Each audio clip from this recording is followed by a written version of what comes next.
Heyo everybody, Haku here with my review for Tower of God, Chapter 342, or Season 2, Episode 262.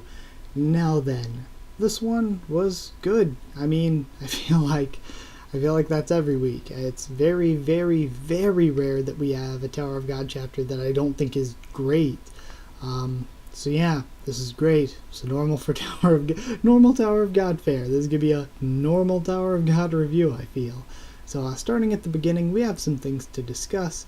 So we get re-shown the Bomb and Hockney scene, which happens from time to time at the beginning of chapters, so it is what it is.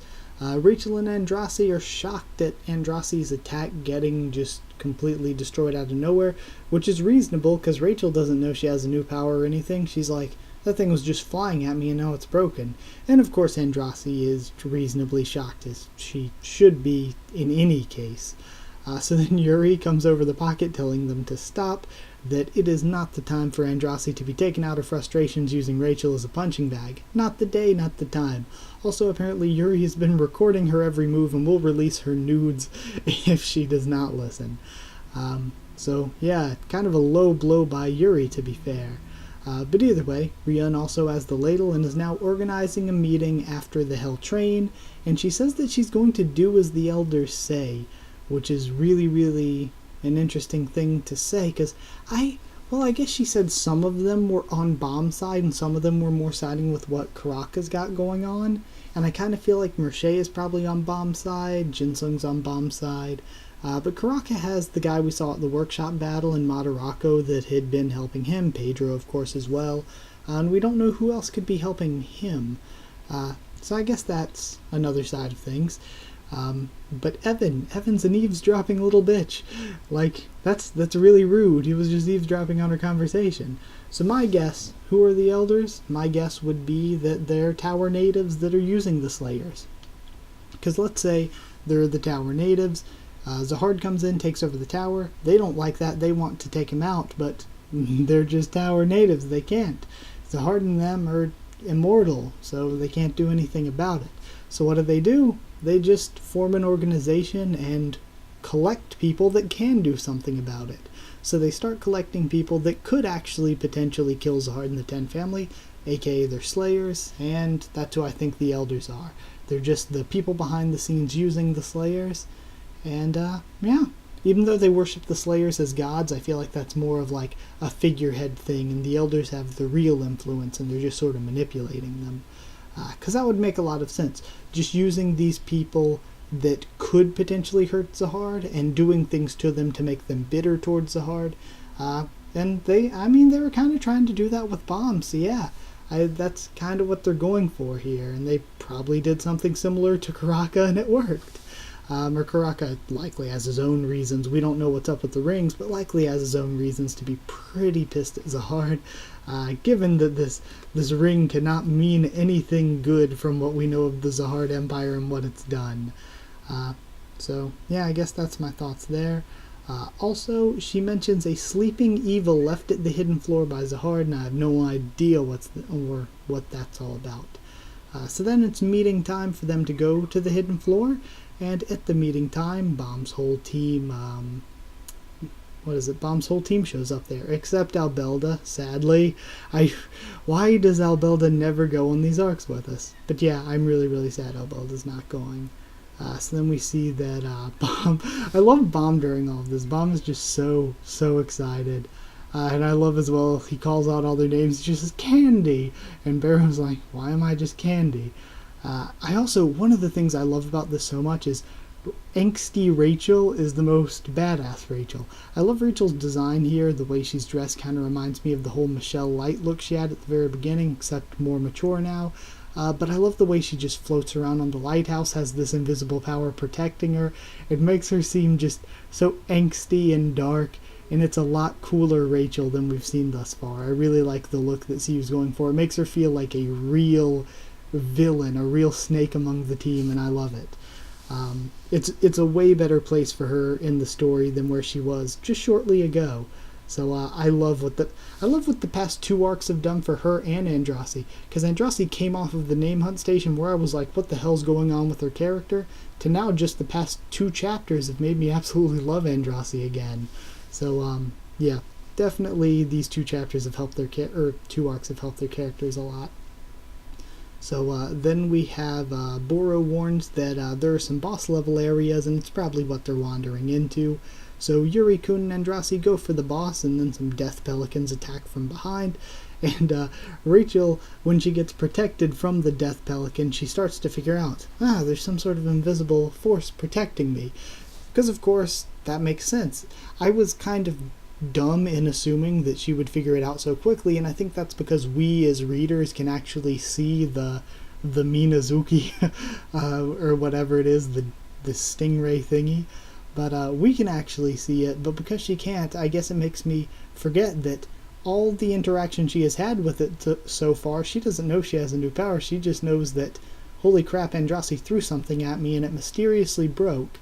And now she knows, also, a death pelican came at me and it mysteriously exploded. So now she's sort of getting this idea that, something's got to be protecting me here, which kind of shows her own ingenuity or intelligence from being able to figure that out just from the 2 times that something has happened that she knows about, because she doesn't know about Bomb's cheek being cut, of course. And that's, again, something that we, as readers, got to see that Rachel didn't know about as a character.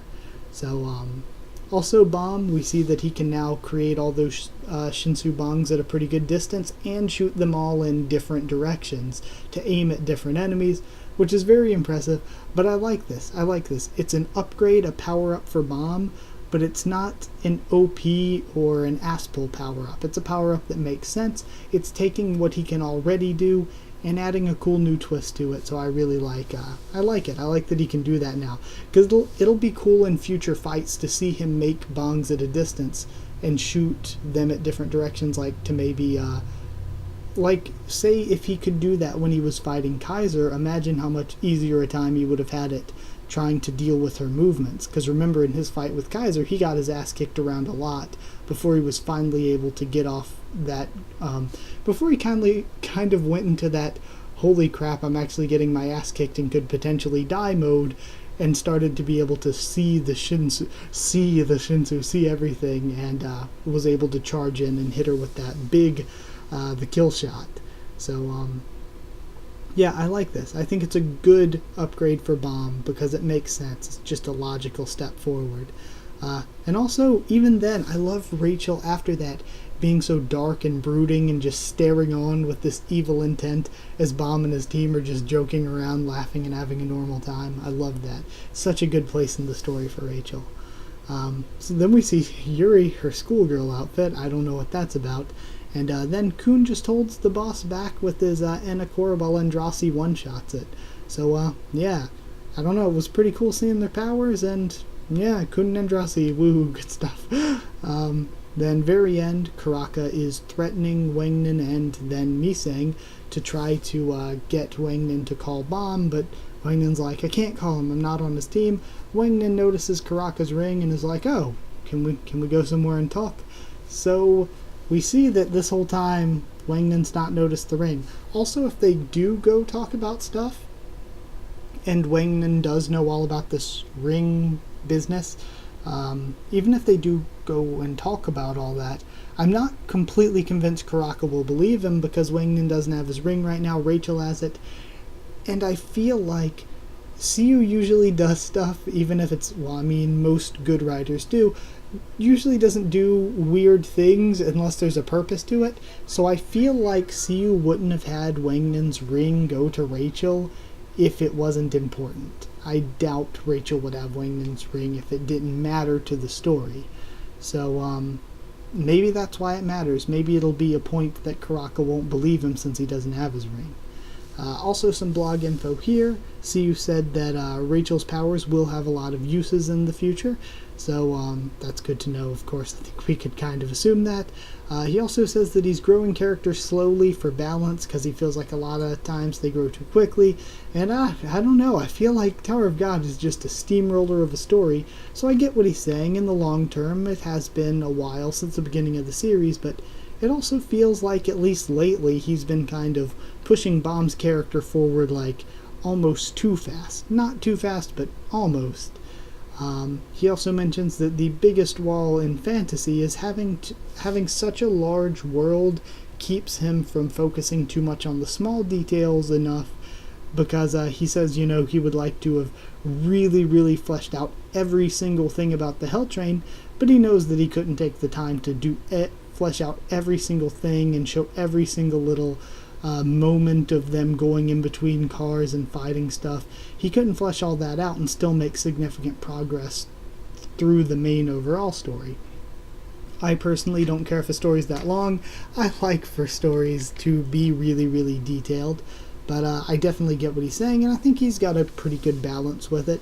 Tower of God moves at a steamrolling pace, but I've never felt like it lacked depth, ever once. So, and I still don't feel like it lacks depth. So, yeah, there is that. Also, he says he feels like he's been dragging out the Karaka and Wangnan noticing each other sort of storyline, but the rings in 13 months will be dragged out for a long, long time more. Is, of course, the way he jokingly put it, but yeah, they're going to be important, obviously, for the rest of the story, up until we get to the 135th floor and need to try to collect all of them and open that door, I guess. So then, he lastly says that Wangnan climbing is an important axis in the story, and again, I felt like that was kind of obvious because Wangnan's a really important character. You can just tell by the way he's written, and his dream is to take down Zahard, so of course, it does seem that Wangnan, in everything he does, is going to be important to the story. Either way, thoughts as a whole, I love the way the characters look here. All of them have really good looks. I love that Bomb's team is all coming, and I'm excited to see more of them. I thought we made really great progress toward getting to the virtual floor and all that, and I like that Wangnan's going to be talking to Karaka, and we're going to hopefully get to see all of that next week. So, yeah, all good stuff, all in all, and I do believe that was it, yeah. So either way, I thought it was a very, very good episode, good enough that I want to give it 8.5 Death Pelicans out of 10, and guess that's it. 8.5 Death Pelicans out of 10. I really loved it. And I think I put through my thoughts pretty well there. So yeah, either way, if you did like the video, comment down there to tell me what you thought of this week's chapter and what you thought of my thoughts on it. Subscribe for more Tower of God, much more on the channel. Follow on Twitter if you want. I can try to keep you updated there on stuff for the channel or keep you updated there on things. And if you want a link to our Discord server, just ask and you will receive one. So that's it. Thank you once again for watching, and I'll see you all next time.